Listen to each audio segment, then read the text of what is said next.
Ek nooi vir jou om die Bybel oop te maak by Genesis hoofstuk 3. Dis nie 'n verrassing nie. Ons gaan verder met die bestudering van die 3de hoofstuk. Vanoggend gaan ons 'n redelike groot tree gee in die lig van dit wat ons tot dusver gedoen het, want ons gaan vers 7 tot en met vers 13 behandel. Daarom gaan ons lees vanaf vers 1 tot en met vers 13. Ons gaan egter die fokus laat val op vers 7 tot 13. Genesis hoofstuk 3.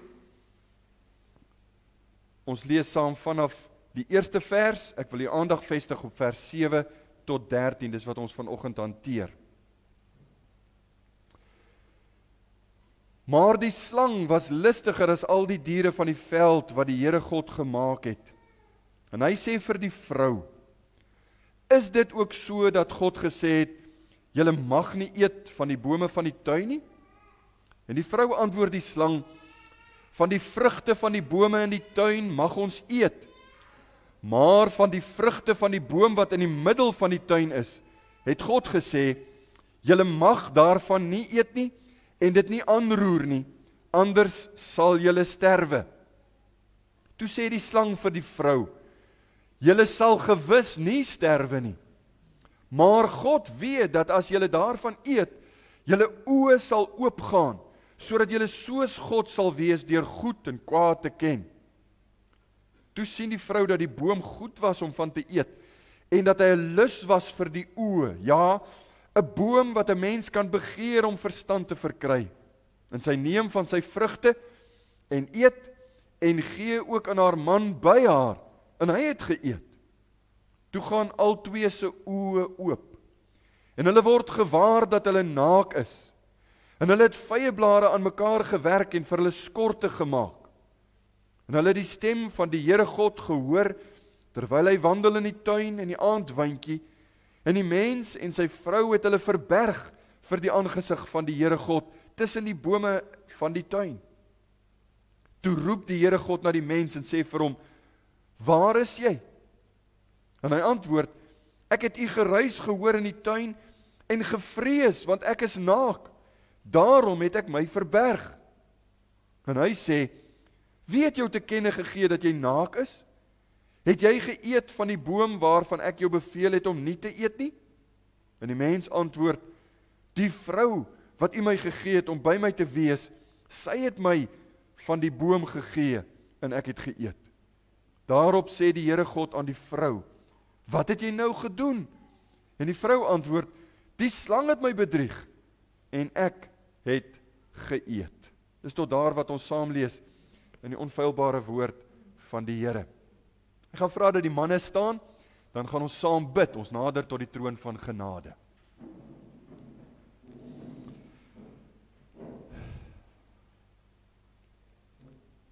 Ons wonderlike God, Hemelse Vader, ons wil vanmôre saam met die profeet Jesaja sê, die troue liefde van die Here sal ek vermeld, die lofwaardige dade van die Here, in ooreenstemming met alles wat die Here aan ons bewys het.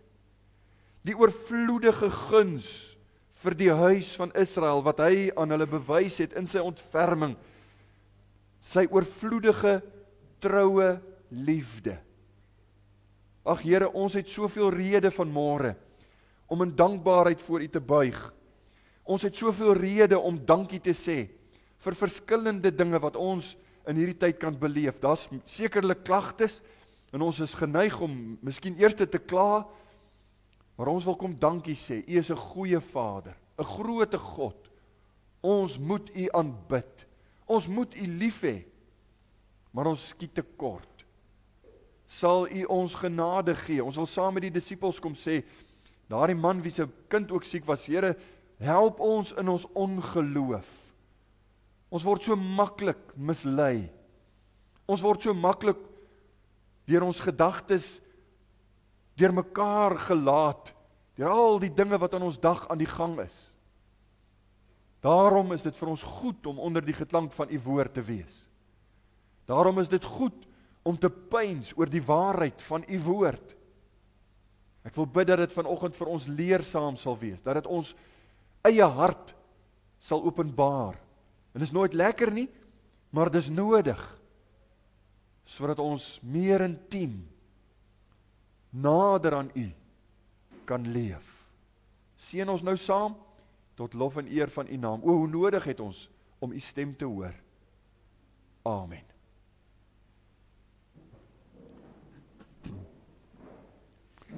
Die tema waaroor ons vanoggend met U praat is die woorde van God, die roepstem van God aan die mens. Waar is jy?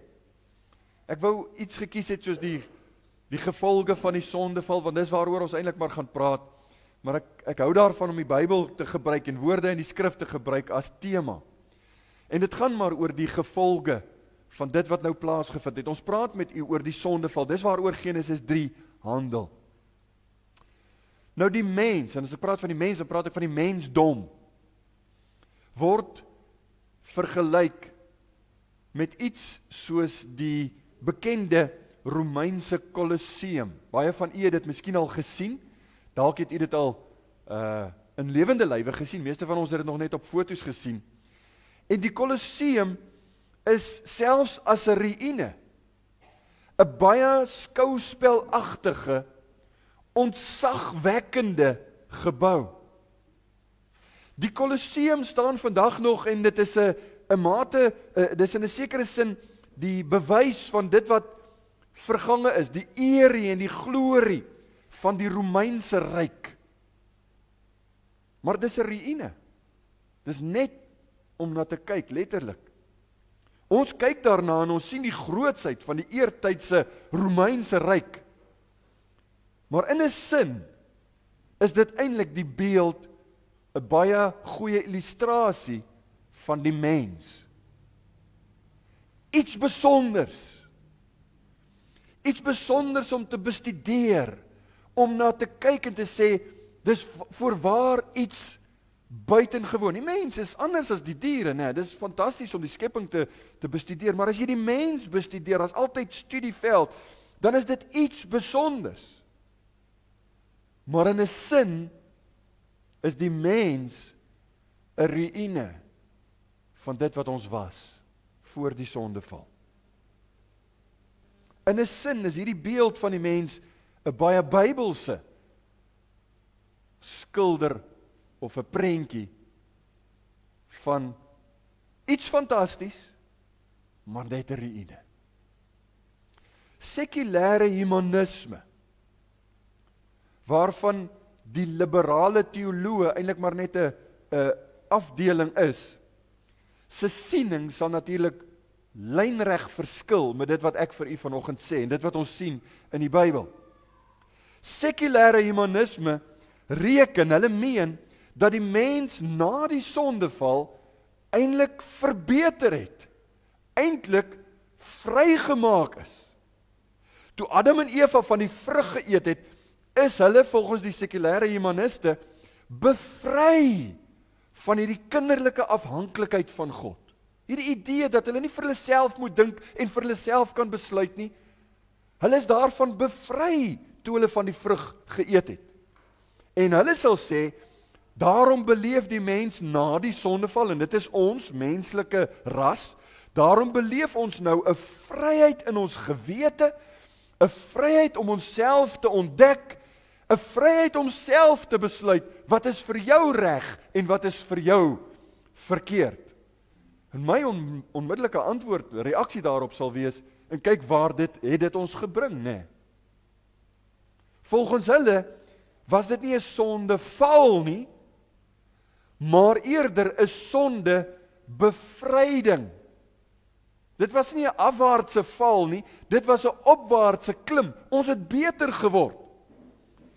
Nou terwyl ek voorberei, dan lees ek, jy moet nou aan die ander kant van die draad hierdie ouens so goed gaan lees om 'n bietjie 'n begrip te vorm, en dan maak dit my eintlik kwaad soms, heilige toorn wat in my hart opkom. Harold Kushner, hy's 'n rabbi, is 'n sekulêre rabbi, hy's nie 'n Joodse rabbi, maar is heeltemal sekulêr. Hy het boeke geskryf, moenie die boeke koop of lees nie. Jy kan genoeg van die nonsens op die internet sien.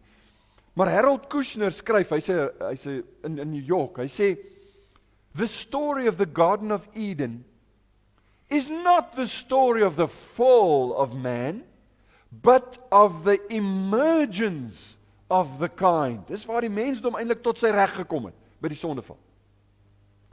Hy sê, I don't believe that eating from the tree of knowledge was sinful. I believe it was one of the bravest and one of the most liberating events in the history of the human race. Dis wat die liberale, die sekulêre humanisme sê. Die sondeval was 'n goeie ding, want dit het ons bevry. Nou daar's baie wat ons hieroor kan sê, maar ek dink die Bybel se reaksie sal wees, ons het hierdie stem al iewers gehoor, nie waar nie? Ons het, miskien in ander woorde, maar ons het iewers mos al hierdie stem gehoor. Hierdie mening, jy sal beter word. Inteendeel, jy sal soos God word. Dit was die stem van die slang, maar dit was die leuns van die Satan. Die slang was net die mondstuk, die leuns van die Satan, toe hy met Eva gepraat het. Vandag is dit die stem van die sekulêre humanisme, wat baie keer in die kerke homself manifesteer as liberale teologie, maar dis nog steeds die leuns van die Satan, dieselfde leuns van die Satan. Die Bybel, vriende, en dis die regte realistiese siening of perspektief.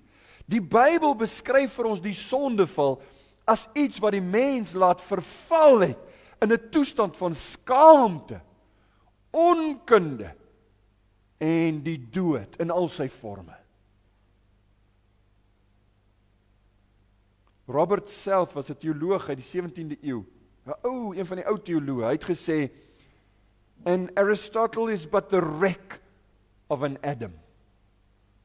And Athens is but the rubbish of Eden. Dit wat hulle ag as hoog, Athene met al sy wysheid, dis die ruïnes van die paradys. En Aristoteles, die man na wie almal wou luister en wat gesê het, hier is wysheid, hy is maar net 'n wrak van wat Adam was. Pascal, die bekende Franse filosoof, hy noem die mens, en ek haal aan, the glory and the shame of the universe. The glory and the shame of the universe. Nou ek kan baie menings vir u gee, baie menings van mense, maar kom ons kyk na die Bybelse perspektief. Paulus stel dit so, Romeine 3 vers 10, 11 en 12. Daar is niemand regverdig nie. Selfs nie een nie. Daar is niemand wat verstandig is nie.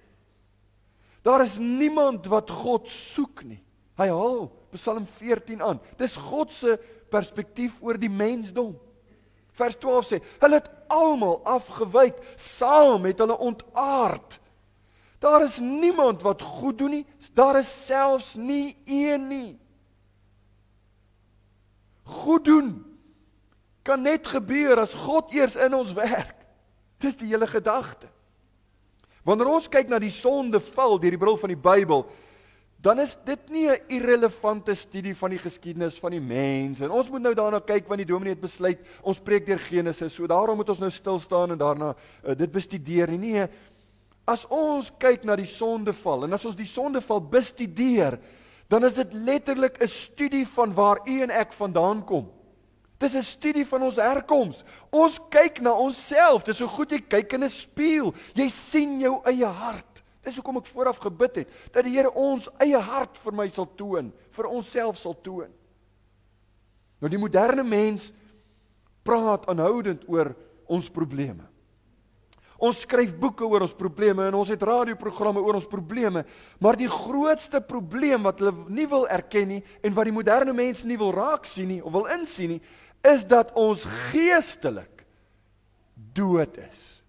Ons geestelike doodsheid, dis die krisis. Die feit dat ons van God geskei is. Dit is waarom die mens weergebore moet word. Dis waarom dit nodig is vir 'n geestelike werk wat moet plaasvind voordat daar enigsins iets positiefs kan gebeur in my lewe. Die natuurlike mens, soos wat ons gebore word. Die natuurlike mens se gedagtes oor God is verdraai, verwronge. Sy gedagtes oor sonde, verdraai, verwronge. Sy gedagtes oor die verlossing, is verdraai, verwronge. Trouwens, die natuurlike mens kan homself nie eers verstaan nie, bloot omdat hy nie wil insien dat sy krisis is, ons is 'n gefalle wese. Ons was geskape, aanvanklik, om na die beeld van God heilig te leef, maar ons het geval, en die sondeval verduidelik dit vir ons. Ons is 'n gefalle ras. Die Bybel is baie duidelik daaroor. Dis nie net in Genesis 3 wat jy dit raak lees nie, dit begin hier, maar die res van die Bybel wy uit daarop, want dit wil vir ons die oplossing gee vir hierdie probleem. Dit is eintlik regtig merkwaardig, dat mense wat die Bybel lees, dit nie sien nie. Ek staan soms verstom, as ek 'n boek in die hande kry, en ek sien nou, hier is een of ander valse leraar, en wat hy skryf, en wat hy sien in 'n vers, hoe hulle die goed raak sien, hoe kan hy daarby uitkom? Terwyl die Bybel moeite doen om ons in 'n rigting te laat neig, om te sien jy's verlore, en natuurlik te wys na Jesus as die enigste oplossing vir ons verlore toestand. Mense lees die Bybel, maar hulle sien dit nie. En dit bevestig die feit dat die Bybel sê, jy kan nie geestelike waarheid verstaan nie. Jy kan dit nie insien, behalwe as God dit nie aan jou openbaar nie. As God dit nie vir jou wys nie, gaan jy dit nie sien nie. Ons noem dit die verligting van die Heilige Gees. Dis wat die Bybel dit noem. Die verligting van die Heilige Gees. Dit is moontlik vir mense om dieselfde verse te lees. Dit is moontlik vir mense om in dieselfde diens of onder dieselfde boodskap te sit. En een ou sal uitgaan en sê, die Here het my gewys, hoe lyk my hart, en ek het nodig om na hom toe te vlug en reg te maak. 'n Ander ou sal uitstap en sê, was dalk 'n bietjie lank, maar nou ja, die dominee het mooi gepraat, né? Hoe verklaar jy dit? Hoor wat sê Paulus, en ek wil vir u die direkte vertaling lees, bloot net, hy's baie goed vertaal, maar bloot net omdat dit 'n bietjie makliker verstaanbaar is. Romeine 8 vers 7 en 8 sê, die denke van ons sondige aard is vyandskap teen God. Dit onderwerp hom nie aan die wet van God nie, want dit kan ook nie. Wie in hulle sondige aard bly, kan God nie tevrede stel nie. Die ou vertaling het gesê, kan God nie behaag nie. As jy nie verander word nie, as jy nie op een of ander manier daardie kloof kan oorbrug, hierdie skeiding tussen God en mens kan oorbrug nie, dan sal jy nooit God kan behaag nie. Skrikwekkend. As Paulus die woorde gebruik, die denke van ons sondige aard, dan praat hy maar eintlik van jou wil, jou begeertes, alles wat jy nie stoffelik is. Die mens in sy wil leef in vyandskap met God. Die mens in sy verstand is verblind deur die sonde. Hy kan nie reg sien nie, hy is in duisternis. En daarom is hy onkundig oor die sondigheid wat sy wese kenmerk. Hy kan nie besef wat sy probleem is nie. Ook sy emosies word daardeur gekorrupteer, dit is korrup gemaak, en gevolglik is al die kwessies in sy lewe in stryd met God se woord. Jy loop nie per ongeluk die waarheid raak en strompel oor die waarheid en hier is 'n wonderlike, fantastiese ding, kom ons doen dit en kyk of dit werk nie. Inteendeel, die mens in sy natuurlike staat wil dit nie. Hulle sal sê, goed, dis wat die Bybel sê, kom ons doen net maar die teenoorgestelde. Ons wil dit nie hoor nie, ons wil dit nie hê nie. Paulus stel dit so, weer eens net, verdra my met die direkte vertaling, Efesiërs 4, vers 18 en 19. Hy praat van die mens, hy sê, hulle denke is verduister. Hulle is vervreem van die lewe met God, omdat hulle onkundig is deur die hardheid van hulle harte. Omdat hulle gevoelloos geword het, het hulle self oorgegee aan losbandigheid om onversadigbaar allerhande onrein dade te pleeg. Dis mooi gestel, né? Om onversadigbaar allerhande onrein dade te pleeg. As mense wat partytjies hou, dat hulle na die tyd voel, dit was nou regtig nie lekker nie, maar ons gaan weer probeer volgende naweek. Ons sal maar weer kyk, miskien raak dit beter.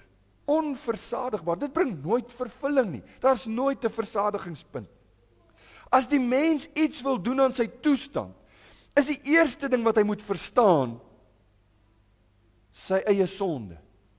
Ek moet verstaan, waar kom sonde vandaan? Hoe het dit in my hart gekom? Hoe is dit dat ek so maak? Want baie mense sal sê, ek verstaan nie hoekom ek dit gedoen het nie, ek weet nie hoekom het ek dit gesê nie, dis nie hoe ek wil wees nie. Dan moet jy verstaan, waar kom dit vandaan? Ons kan nie van ons sonde verlos word, tensy ons nie besef, ons leef in slawerny van daardie sonde nie. En dis juist ironies, dat die mense, daarvan het ons verlede week gepraat, alles sal doen om ons sonde te bedek. Ons wil ons sonde toemaak met vyeblare.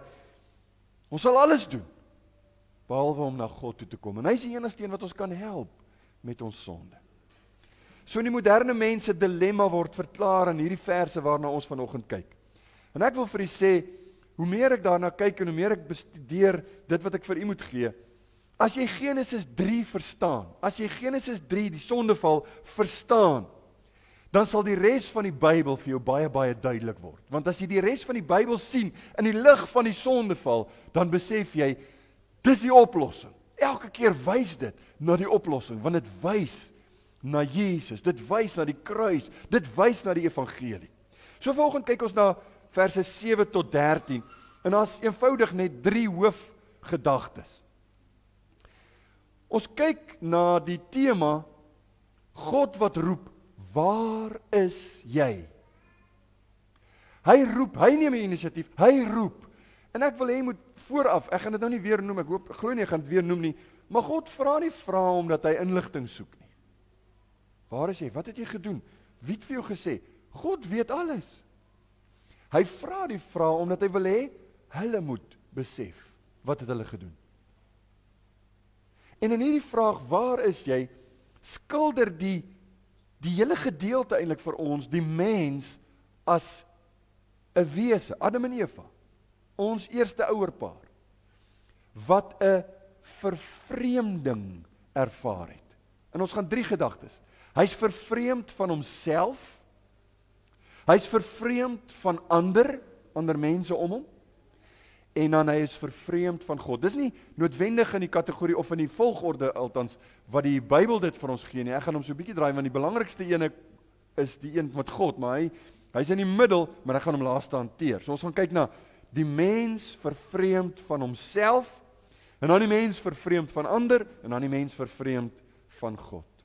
So in die eerste plek, die mens vervreemd van homself. Wat beteken dit? Wat bedoel ek daarmee? As ek sê die mens het met die sondeval 'n vervreemding ervaar van homself. Die onmiddellike effek wat Adam beleef het na die sondeval, nadat hy geëet het. Vers 7. Toe gaan al twee se oë oop, en hulle word gewaar dat hulle naak is. En hulle het vyeblare aan mekaar gewerk, en vir hulle skorte gemaak. Hulle is geskape in volmaaktheid, volmaakte integriteit, volmaakte heiligheid. Maar die oomblik toe hulle eet, kyk nou, toe is daar iets wat hulle nog nooit voorheen beleef het nie. Hulle beleef 'n onsekerheid. Iets is fout. In sy hart beleef Adam iets vreemds. En hy weet, hier het iets gebeur. Al wat by hom opkom, ek moet myself bedek. Ek moet myself toemaak. Hy beleef 'n skaamte, ewe skielik. Dit wat Adam ervaar en wat die mensdom eintlik vandag steeds in die algemeen aanvaar, is 'n gevoel van skuld en skaamte. Dit wat Adam beleef na die sondeval, en dit wat die mens vandag steeds ervaar, is 'n gevoel van skuld en skaamte. David Atkinson sê in sy kommentaar, underlying the anxiety and the depression that keeps the world of psychotherapy and counseling so fully occupied is the loss of a right sense of self-esteem. Jy's losgemaak van dit wat jy weet jy moet wees voor God. They dislike themselves and they perceive that others dislike them too. They want to make aprons to cover themselves and to hide behind the trees of the garden to escape. They are not comfortable just being them. They are, in a word, ashamed. Ashamed. Nou as jy al ooit te doen gehad het met die hedendaagse psigoterapie, psigoanalise, Freud, Rogers, hulle almal handel met die groot probleem wat hulle noem psigose. Waarvan hulle sal sê, dis die probleem. Waarom die mense is 'n mate, sommige meer as ander, psigoties raak en psigose beleef is skuld en skaamte. Hulle kom by presies dieselfde saak uit. Skuld en skaamte. Hulle oplossing is om die stem van die gewete stil te kry. En al wat hulle kan doen is psigoanalise, so hulle gaan kyk, wat maak dat hierdie ou skuldig voel? Wat is dit wat veroorsaak dat daar skuld en skaamte is? En dan psigoterapie, hulle probeer jou help. Ek het vroeër verwys na Harold Kushner, die rabbiniese Jood. Weet jy wat blameer hy vir mense se skuld en skaamte? Hy sê, dis die Bybel. Jy kan die Bybel lees nie. As jy die Bybel lees, gaan jy skuldig voel. As jy die Bybel lees, gaan jy skaam voel. En hoe meer jy die Bybel gaan lees, hoe meer skuldig en hoe meer skaam gaan jy voel. Hy sê, as jy worstel met skuldgevoelens en gewetenswrogings, dan dreineer dit jou blydskap, dit maak jou miserabel, en niemand wil met 'n miserabele mens meng nie.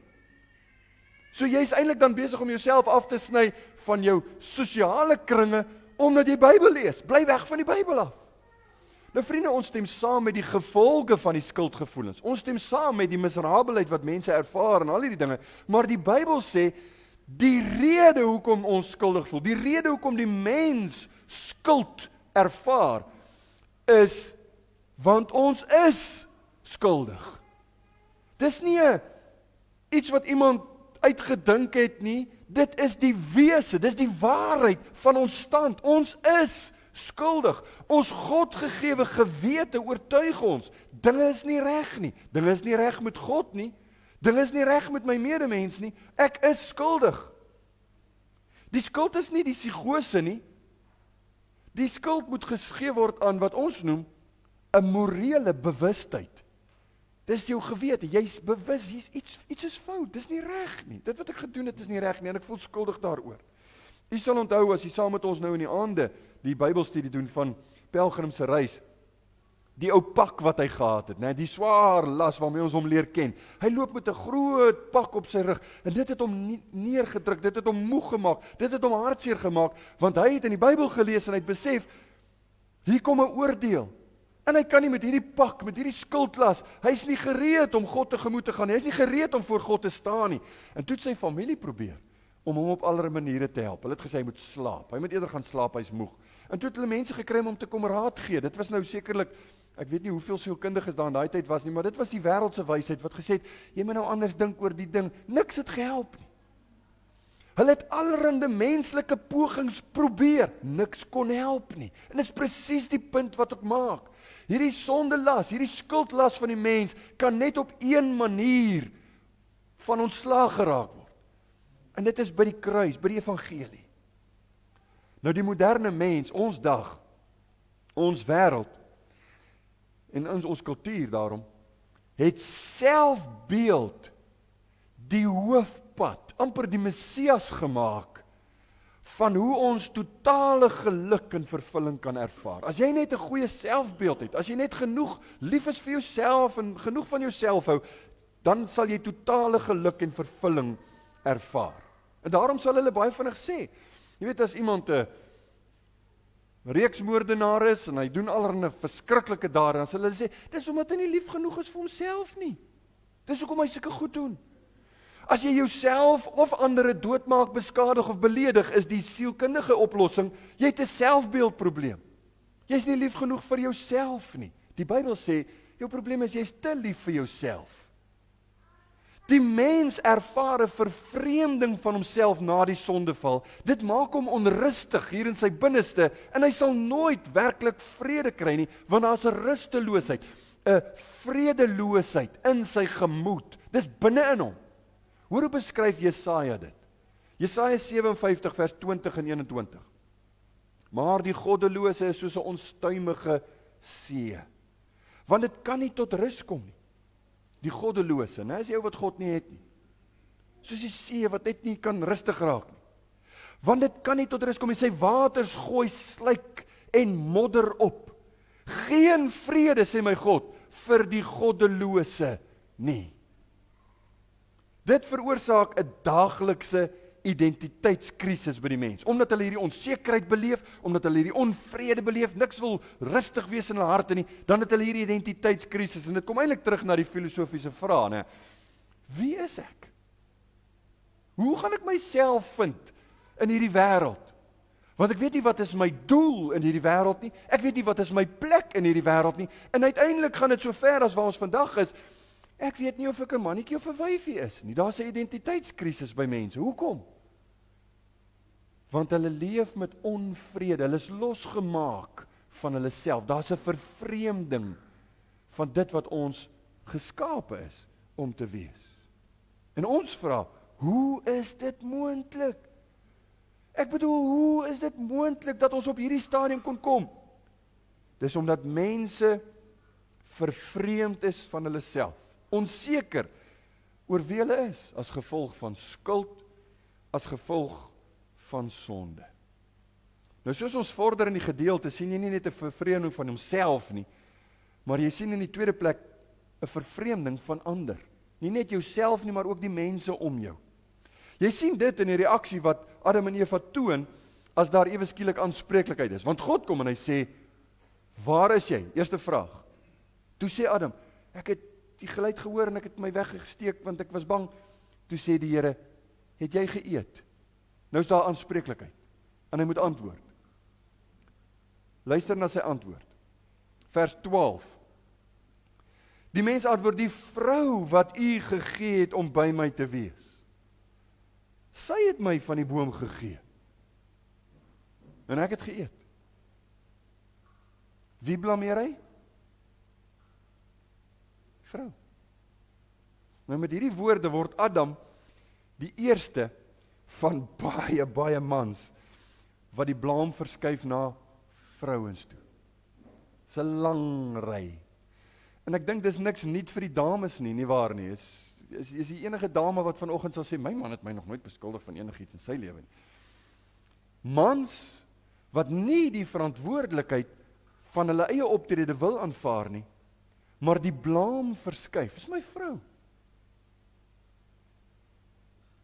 Hoe gou word Eva nie nou die probleem nie? Sy was hierdie fantastiese geskenk. Onthou jy die eerste liefdesgedig wat Adam uitgespreek het toe die Here hom 'n geskenk bring, hierdie geskenk van die vrou, toe sê, hy kon nie uitgepraat raak nie, en ek dink sy oë het bewys, hierso, wow, dis iets fantasties, nou is dit, dis sy, dit was sy, nou wys hy die vinger na haar, net 'n rukkie gelede was sy die wonderlikste ding, nou wys hy die vinger en sê, sy is die probleem, sy moet blameer word, dit was sy.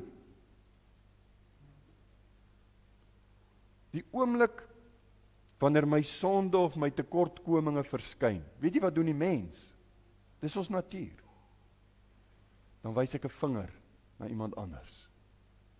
Dis hy, dis sy.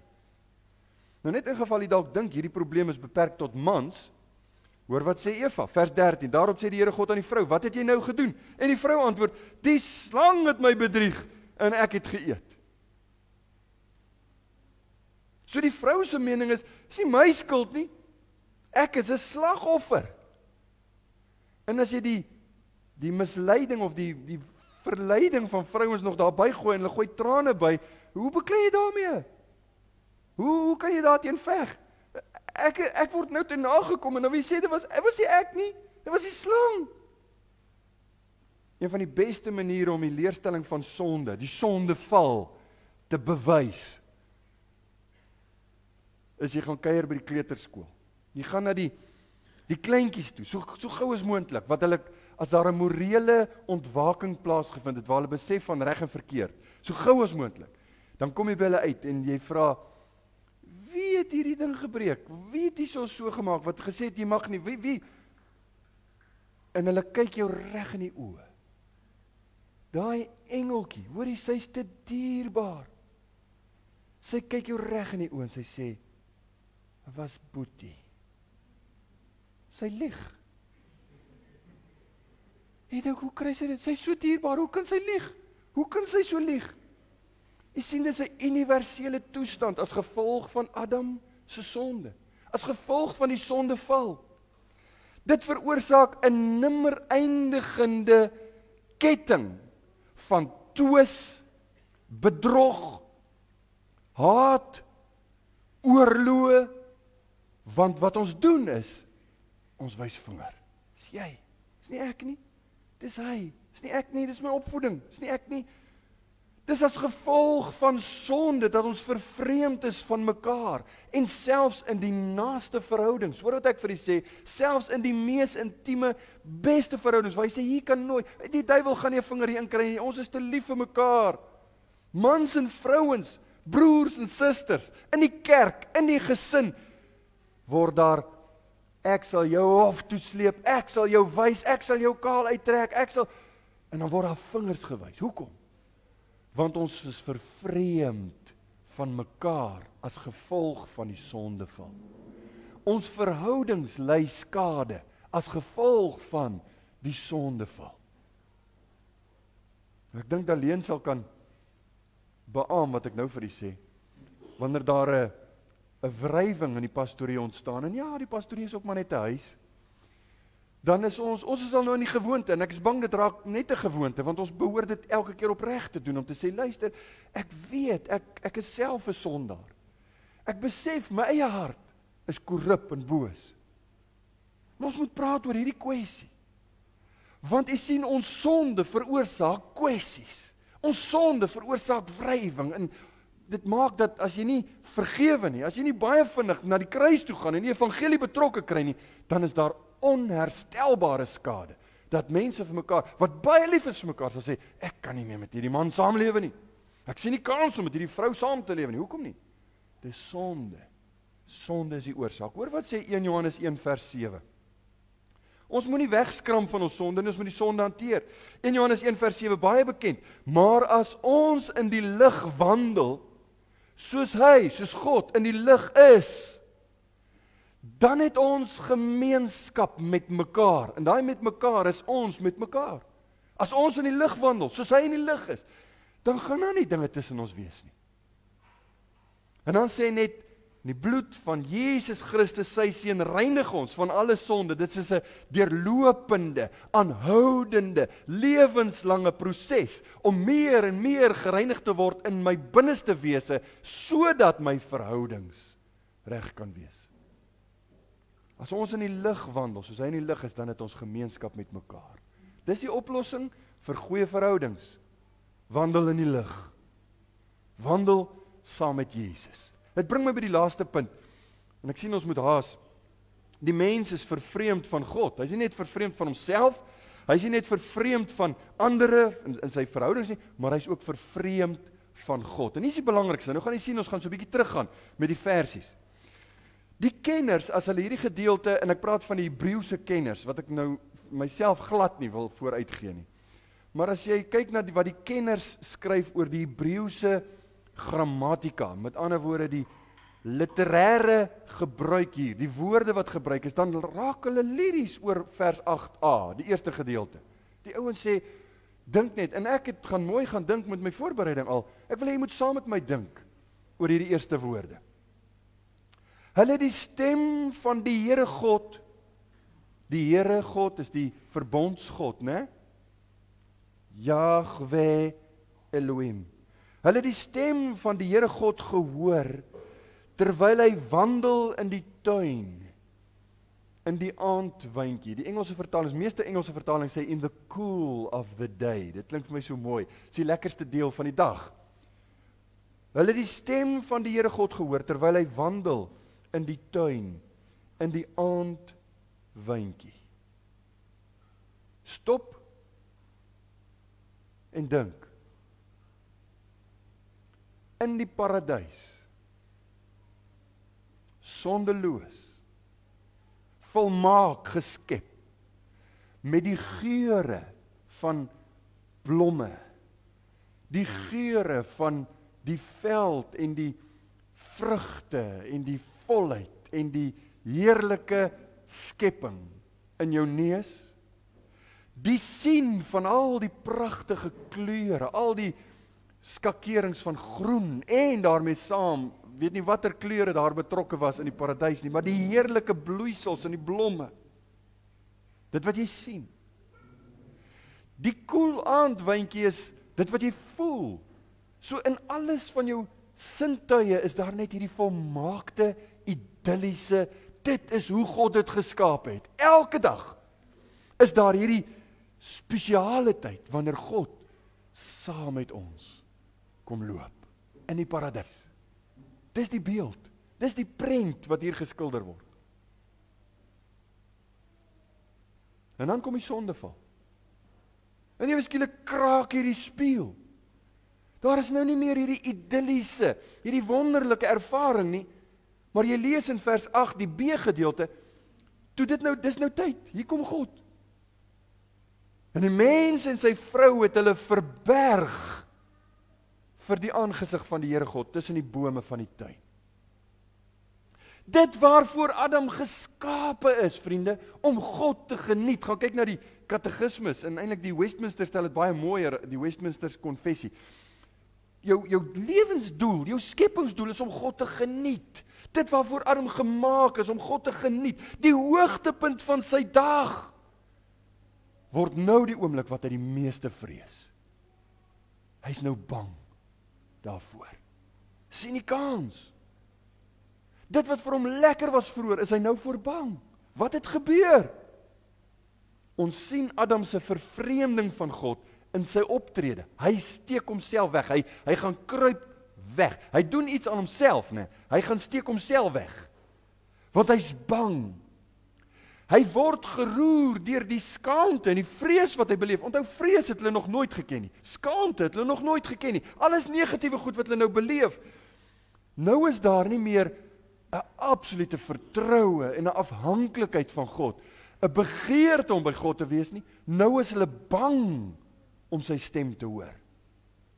Hy vertrou die Here nie meer as die bron van alles wat goed en reg is nie. Hy is bang om nou naby God te wees. In plaas daarvan om na die Here toe te hardloop, vlug hulle weg van hom af. In plaas om na hom toe te gaan en te sê, Here, hier's 'n probleem. Ons het nou gedoen wat verkeerd is. Kan U ons help? Vlug hulle weg. Hulle steek hulle self weg. Buiten sy skaamte en vrees sit ons nog met die aspek van die leuns van die Satan. Wat ook natuurlik 'n rede is waarom hy vlug. Kan jy onthou, ons het verlede week gepraat oor hierdie leuns, né? God is nie regtig goed nie. Is God regtig goed vir jou? Hy's 'n onbillike God. Tweedens, God se woord, jy kan nie God se woord glo nie. Hy het vir julle gelieg. God se woord is nie waar nie. En met hierdie dinge in Adam se kop, is hy nou eintlik 'n ellendeling. Dit wat die hoogtepunt was, is nou iets wat hy vrees. Sien hoe vinnig verander dit, net so. Trap ons nie maklik in dieselfde struik nie. Doen ons nie presies dieselfde nie. En voor jy baie vinnig sê nee, dink 'n bietjie saam met my. Hoekom lees ons so min Bybel? Dis tog die stem van God. Moet dit nie vir ons die hoogtepunt wees van ons dag nie? Moet dit nie die hoogtepunt van ons week wees, om saam met ander kinders van die Here bymekaar te wees, waar God met ons gaan praat, uit sy woord nie? A.W. Pink Hy sê in sy kommentaar, why is it that the Bible is so neglected? En dan gee hy die antwoord, because it brings man nearer to God than any other book. And men are uneasy in the presence of God and want to hide from Him. En dan vra hy, why is it that the public ministry of the word is so poorly attended? Hoekom gaan so min mense kerk toe? People will proffer many excuses, but the real reason is that the services bring them near to God, and this makes them uncomfortable in their sin, so they seek to flee from Him. Dis hoekom kerke wat getalle jaag, kerke vir wie dit belangriker is om die mense tevrede te stel as wat dit is om God tevrede te stel, hulle sal nooit praat oor sonde nie. Hulle sal nooit praat oor skuld en wat moet jy maak met jou skuld, want hulle wil dit ontken. Inteendeel, ek onthou 'n geleentheid waar ek in Daleen 'n kerk bygewoon het, baie jare gelede toe ons met vakansie was, loop ons rond, ons kom by 'n kerk waar die ou wat die sang lei die aand sê, luister, ons wil net hê julle moenie skuldig voel nie. Moenie skuldig voel nie. Jy moet hier kom sit en jy moet goed voel oor jouself. En ons kyk na mekaar en ons sê, hier's 'n probleem. As ek na die Bybel kyk en ek voel nie skuldig nie, is daar 'n probleem. Dan kyk ek verkeerd na die Bybel. Want dit moet my gedurig deur bewus maak van my sonde. Maar die Bybel, dieselfde Bybel wat my bewus maak van my sonde, maak my bewus van Jesus, wat my help met my sonde. Dis die evangelie. So dit is dikwels die rede waarom mense nie meer kerk toe kom nie. En weet jy, as mense dan nog kerk toe kom, dan is dit gewoonlik waar hulle kry, en ek gaan nou sommer 'n hedendaagse spreektaal gebruik, hulle kry 'n beef met iemand by die kerk. As daai ou by die kerk is, dan gaan ek die kerk toe nie. Wie wat het hy vir my gesê? Wie wat het hy gedoen? Ja, hy sê mos dit en dit. En dan is daar 'n verskoning om nie te gaan nie. En eintlik is die verskoning is, jy wil nie naby God kom nie, want God gaan jou hart openbaar en jy gaan sien, daar's dinge wat nie reg is nie. Hoe dwaas was dit nie van Adam om te probeer wegkruip vir God nie? En ons doen dieselfde. Hoe dwaas is dit nie om te probeer wegkruip vir God nie? Hoe dwaas is dit van ons om te dink, God weet nie van my sonde nie. Ek kan maar aangaan en ek sal dalk nog Bybel lees en ek sal kerk toe kom, maar ek hou my sonde toe, want ek wil nie daaroor praat nie. Dis asof God nie daarvan weet nie. Hoe dwaas is dit nie? Nou Adam se poging het gefaal, want ons lees in vers 9, toe roep die Here God na die mens en sê vir hom, waar is jy? En hy antwoord, ek het u geruis gehoor in die tuin en gevrees want ek is naak, daarom het ek my verberg. En hy, dis God, sê, wie het jou te kenne gegee dat jy naak is? Het jy geëet van die boom waarvan ek jou beveel het om nie te eet nie? En let nou op, Adam, wat hy dadelik doen, hy verdedig homself in die opsig. Hy regverdig homself eerstens, dan blameer hy Eva, dan blameer hy God. Kyk mooi. Die mens antwoord vers 12. Die vrou wat u my gegee het om by my te wees. Dis so gestel in die grammatika dat hy eintlik sê, Here, u het vir my hierdie vrou gegee. En kyk wat het sy gedoen. Dis nou my parafrase, né? U het hierdie vrou vir my gegee. Dis nie my skuld nie. So dis God. En ons doen dieselfde, ons blameer God vir ons omstandighede, nie waar nie. Ek kan nie help hoe ek groot geword het nie. Ek kan nie help vir hierdie vrou wat ek nou het nie, ek kan nie help vir hierdie man wat ek het nie, ek het 'n slegte opvoeding gehad, of nou sit ek in 'n ongelukkige huwelik, en nou blameer ek die omstandighede vir dit wat ek doen. Een van die ou dominees, Louis Johnson, hy haal 'n prediker aan en hy sê nie wat 'n prediker dit is nie, en ek het nou die stukkie net vertaal, maar ek wil dit vir u lees. Dis, ek hoop dit maak vir u sin, maar vir my het hy die spyker op die kop geslaan. Hy sê, hierdie een begeerte, hierdie eetlus wat ek nie kan beheer nie, of hierdie een gebrek in my karakter, die feit dat ek van nature afgunstig en jaloers en seksueel ambisieus of humeurig is, hierdie een ding lê in my oorerwing, of in die omgewing waarin ek groot geword het, of in die karakter wat aan my gegee is. Dit is as gevolg van my geaardheid. Hierdie een vervloekte sondige mag wat my voortdurend onderkry, lê in al hierdie dinge, nie in myself nie. Uiteindelik het ek beslis nie myself gemaak nie. Ek het nie my ouers gekies nie. Ek het nie my gene gekies nie. Ek het nie my bloed gekies nie. Ek kla teenoor enigiemand wat wil luister, en as daar 'n God is, dan is hy hierdie onbekende mag wat verantwoordelikheid moet aanvaar. Want wat my betref, ek was my hande in onskuld oor al hierdie goed.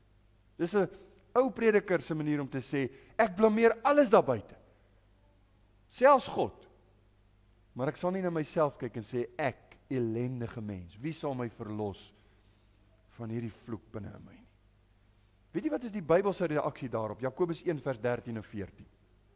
Laat niemand as hy in versoeking kom sê, ek word deur God versoek nie. Want God kan deur die kwaad nie versoek word nie, en self versoek hy niemand nie. Maar elkeen word versoek, as hy deur sy eie begeerlikheid weggesleep en verlok word.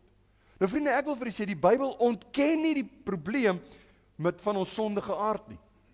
Die Bybel is nie besig om vir ons te vertel, hoor, jy is eintlik goed, moenie laat mense jou vertel, jy is eintlik goed nie. Nee, die Bybel lê juis klem daarop, dat ons van nature boos is. Maar ons word ook nie deur die Bybel vrygespreek nie. Inteendeel, die Bybel verdoem ons daarvoor. Jy is 'n helleling sonder God. Jy staan skuldig. Hy versag dit nie. Efesiërs 2 vers 3. Ons was van nature kinders van die toorn, net soos ook die ander. Die Bybel noem dit. En daar's baie plekke, ek het maar net die maklikste kortste enetjie gekies. Ons is net soos al die ander mense. Ons is nie beter as ander mense nie. Ons was net soos al die ander kinders van die toorn. So ons is op pad om 'n ewige verdoemenis tegemoet te gaan, sonder God en sonder hoop. Adam se sonde het hom vervreemd van God. Daarom word ons gebore in 'n toestand waarin ons vervreemd is van God. En as ons nie bereid is om binne toe te kyk en te sê, Here, hier is 'n probleem. Hier in my hart, in my wese is daar 'n probleem en ek kan niks daaraan doen nie, sal ons nooit gehelp kan word. Stephanie, Joanne, Angelica, Germanotta, ek hoop ek spreek dit reg uit. Ek weet nie wie van julle ken haar nie. Sy gaan onder die naam Lady Gaga. Nou ken almal haar. Sy het 'n treffer geskryf in 2010. Hy is in 2011 vrygestel en hy was onmiddellik 'n treffer. En is die stem van ons kultuur. Die lied se naam is Born This Way. Sy het dit geskryf met die LGBTQ agenda vars in haar gemoed. Wees wat jy wil wees, jy is so gebore, so leef dit uit. Moenie dit veg nie, jy is so gebore. En dit is die refrein van ons kultuur. Ons blameer ander en uiteindelik God. En as mense vir my sê, maar ek is so gebore, is my eerste reaksie, maar dan is dit nodig dat jy weer gebore moet word. Daarom moet jy nuut gemaak word. Jy het 'n nuwe aard nodig, jy het 'n nuwe natuur nodig. Dit kan jy nie aan jouself doen nie. Die profeet Jeremia het gesê, kan 'n kasiet sy vel verander of 'n luiperd sy vlekke? Dan sou julle kon goed doen, julle wat gewoond is aan die kwaad. En die punt wat Jeremia maak is, jy kan nie jouself verander nie. Die enigste oplossing is die evangelie. Geloof in die Here Jesus Christus. Geloof in sy kruisdood, sy opstanding. Hy het vir my gesterf. Hy het die straf wat my toekom, het hy gedra. En as ek na hom toevlug, as ek my toevlug na hom neem, dan kan ek vry wees, want die straf is dan gedra. En dit, vriende, is die opsomming van wat u en ek nodig het. Elkeen van ons het dit nodig. Ek gee nie om of jy kerkmens is, en of jy gedoop is, en of jy katekisasie gedoen het, of wat jy gedoen het nie. As jy nie werklik waar jou toevlug al na die Here Jesus in geloof geneem het nie, is daar probleme wat vir jou voorlê.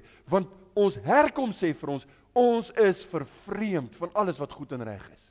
In al ons fakulteite, dit beteken in ons hele lewe. Jy mag dalk 'n goeie lewe probeer hê en jy probeer jou bes, skuur en skaaf maar hier, en jy sê, ag, maar almal kry maar swaar, maar luister, jy gaan nooit vervulling hê, as jy op jou eie probeer, om God te behaag nie, want jy kan nie, jy moet na Jesus toe vlug.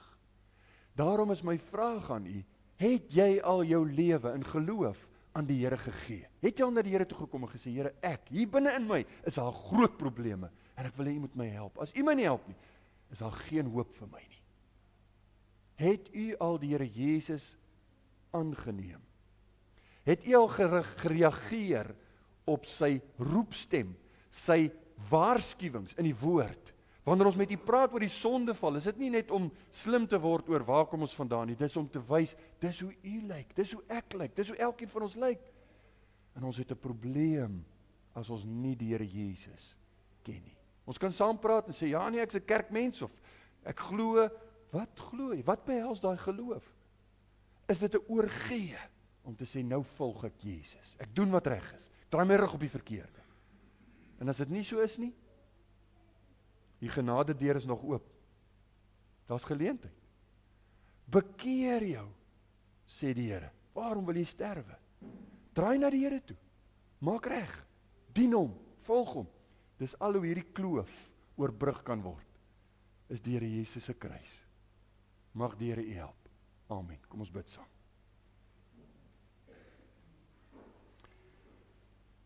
Here, u is waarlik goed. U woord is die waarheid. En u het by geleentheid gebid, heilig hulle in u waarheid. Sal u ook hierdie woord gebruik, eenvoudig soos wat dit ook al mag wees, maak dit vir ons duidelik, verklaar dit vir ons in ons eie situasies, dat ons na u sal kan vlug, as die enigste oplossing vir ons sondeprobleem. Ons wil nie op eiers loop as ons praat oor hierdie kwessie nie, want ons hoef nie bang of skaam te wees daaroor nie. Maar ons moet erken, ons kan niks self daaraan doen nie. Ons dank u egter vir die kruis. Ons dank u vir Jesus Christus. Daarom wil ons bid dat u hierdie woord 'n waarheid sal maak vir elkeen wat dit hoor, vir elkeen wat dit verstaan. Ons loof en ons prys u heilige naam. Amen.